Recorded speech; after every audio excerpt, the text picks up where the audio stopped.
Joining us now for more on the scandal in the Judicial Appointments Committee is legal advisor to the Israeli Movement for Governability and Democracy, or Meshilut, attorney Simcha Rothman.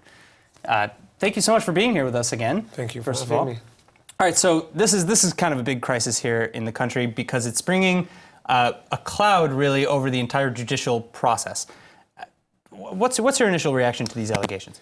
I have to say, the process is corrupt. The process is corrupt not because what we learned today or yesterday.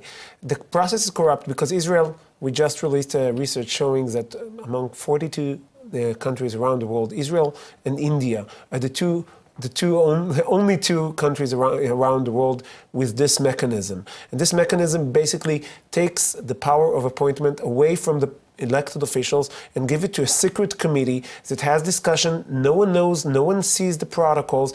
That's like an open invitation to corruption. And if we want to change that, we need to change the way we appoint judges.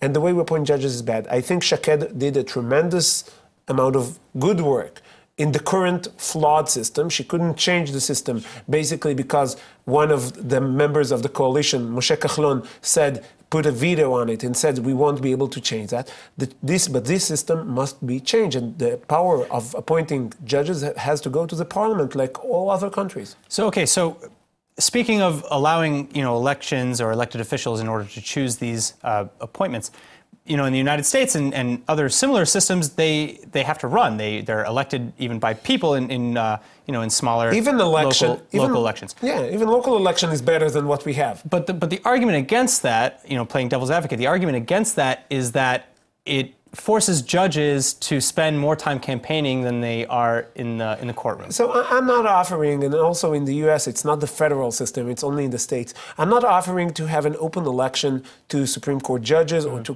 judges. That's not the offer. The offer is like most of the countries of the world, to have the executive branch offer the name and it be confirmed or appointed by the legislator. That's the open, that it takes the corruption away when it's open, when there is an open hearing. We see all the allegation we had in the U.S. against Judge Kavanaugh. We see that it came up, dealt with, and be done with. That's the way to deal with a judge's appointment. And what we see today, the sad stories we see today, is because the system in Israel has all this appointment in secret.